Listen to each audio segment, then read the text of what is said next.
Well, thank you so much for tuning in to Look Before You Speak. And today, I'm very thrilled to be able to talk with Brandon Reintjes, the curator at the Missoula Art Museum. And this is really about providing a venue for public art, and the museum working for 2 or 3 years in order to achieve an additional venue for public art. And I'm thrilled that Brandon is going to spend a little time with us today on just that venue. There's no sculptures installed, but I believe we'll be able to look at where those might be positioned and talk a little bit about the process of how those will be selected and installed and how long they'll be up or things like that. This program is really about talking about art and not necessarily having judgment statements, but just informing the public of the importance of venues such as this. So, Brandon, thanks for coming on. Thanks, Steve. Yeah. You want to describe the process that this has gone through to become what it is? Well, the museum was working on the idea for this when you were still here, you know, much earlier than I was. And in fact, when the museum expanded in 2006, that was one of the ideas they had, was to create this really wonderful public realm for viewing art and sculpture. And so I think since 2006, that's really been a vision that the whole institution's worked towards. And Laura in particular has really spearheaded that and done a lot of the legwork to make it. Laura Millen, the director. Yeah. And so now you can see we're sitting in the nearly completed art park, and on these beautiful benches with this great landscaping. And what we're sitting in the plaza area, and as you can see, looking around, we've created all these situations for art to be installed in. And so we're getting ready to install art. We're going to open on April 21st and 22nd, and we've commissioned 6 artists to create 5 pieces of art because one of those is a collaborative team of Ann Appleby and Kim Reineking. We also have Keith Goodhart, Jeremy Hatch, Whitney Ford Terry, and Patrick Zentz, and they're creating large-scale public sculptures that deal with the idea of the bicycle in a theoretical, a physical, a conceptual, or an abstract way. So it's because we're honoring our partnership between the city of Missoula, our neighbors Adventure Cycling, and the Missoula Art Museum. So we thought the first exhibit should be By the Bike, dealing with the bicycle. That's great. And do you have an idea now? You know, that opening's a little more than a week away. Yeah. And do you have an idea how long those sculptures will be up? Yeah, we've really looked at how to program a place like this that never shuts down, never goes to sleep, is accessible 24 hours a day, and really relies on the vagaries of the season. And we've decided that we're going to do season-long installations. So it'll be installed the week of April 17th, and it'll run all the way until November 4th, I believe. So in the meantime, are you putting... I mean, this sounds like a lot. It is a lot. A lot of programming. Yeah, it's pretty amazing. Yeah, so how are you going to begin to tackle the next season? So are you putting calls out, or you've decided who you want in the plaza? I mean, what goes into all of that? This is a pretty experimental phase to see how this works and how the public interacts, and so we're taking it just one season at a time. Initially we thought we were going to do 2 smaller exhibitions, and then we thought, the amount of expense and effort it takes to get 5 large-scale public sculptures installed in the public sphere and have it secure and do programming around it, that we wanted to just do that so that the exhibition would last spring, summer, and fall. And then looking ahead, we've begun some discussions with other artists. And this time it was very unusual because we did commissions. We invited people.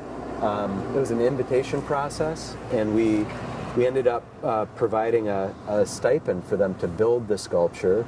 They keep the sculpture as their personal property, and they can sell it or display it or do whatever they want. But to commission a work, I think, is really pretty amazing, and it's something MAM really believes in, as you know, supporting artists directly and supporting the creation of new artworks. So this is a lot of additional programming, and it's not something that, I mean, there has been the Public Art Committee and public art placed throughout Missoula, but this is something really different. This is going to be a pretty intense situation to see all these sculptures all of a sudden outside. Yeah, and we're really excited to see how the public interacts with the sculptures and how the sculptures are going to work with public events. So it's very experimental right now, and there's a huge learning curve, and I think we're excited to see what's going to happen. Yeah, and I think that in some ways, maybe the museum, as it's evolved and developed, has a visual presence on Patty Street, and then now all of a sudden on Pine. Yeah. And out in, there's been some traffic lanes taken away, and the presence of this is not going to be, you're not going to be able to hide the presence of the museum or the identity of adventure cycling, or the relationship that you're having in the community with the business community and with the city of Missoula. And that was really one of our goals. We had a number of business partners from downtown come up and stand behind this, and we're really excited and proud about that. When we conceived of the idea of a park, you don't have an opportunity to create a new public park, but once a century or something like that. So this is to be able to carve out a space out of existing ground like this, when you're kind of already hemmed in by streets and buildings, was unusual. But it's a trend that we're seeing nationwide with little micro parks and kind of focused parks, and really trying to create opportunities for public art. And so that's when we looked at the ground here and saw what was capable. You're right, they did neck down the traffic lanes, but it didn't end up taking a lane away. It just squeezes because the park I see. Okay. goes on both sides. And they wanted it to be a visual cue for people who are drivers, just to slow down and be aware of pedestrians and kind of any activities that might happen in the park.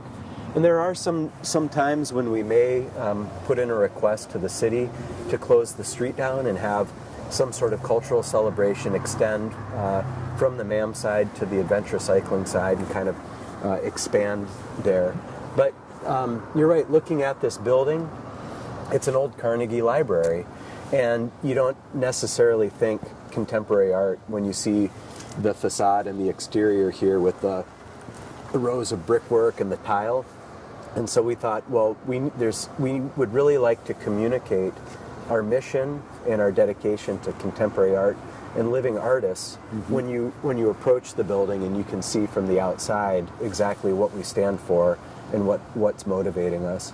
And so when people come from Higgins or approach from this side, they'll see these very contemporary sculptures, and you'll know, I think on the other side you have the advantage of seeing the addition to the museum, and there's some glass and some angles. When we do the 5th grade program, that's what the kids always notice. We're standing in a very modern architecture, but this side, there's no modern architecture to kind of clue you into what the museum's mission is. There's a couple of other aspects about the art park that are pretty obvious, 2 or 3 of them. One is the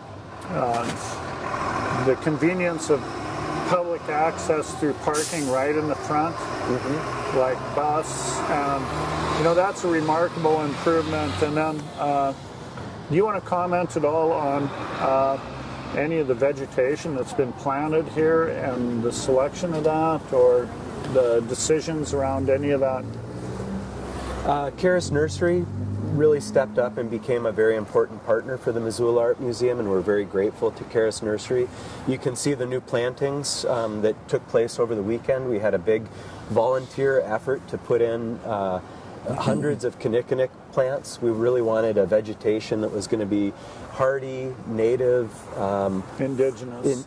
really easy to care for, and also unobtrusive, so that it didn't take over some of the areas that we had cited for sculpture. And so you can see it's a very low maintenance landscape, but very aesthetically pleasing. It's this kind of hardscaping. We've put in some different types of trees around the plaza using a silvicell technique that doesn't compact the dirt and allows the roots to grow and flourish. So it's supposed to be much healthier for the trees. So it's really been an amazing partnership with all these different people with areas of expertise.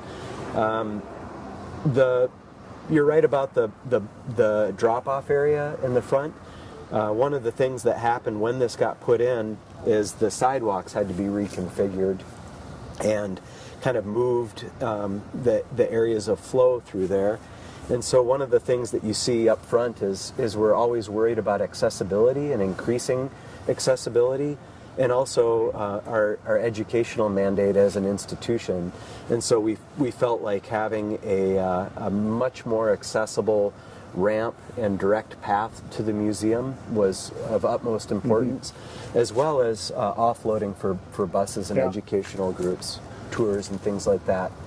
You know, in addition to providing this venue for public art, which, you know, sounds like it's evolving and changing in how you're going to manage that, but and not a superfluous issue is the fact that there is a restroom provided. Yes. And for public convenience, and that was part of the partnership with the city of Missoula.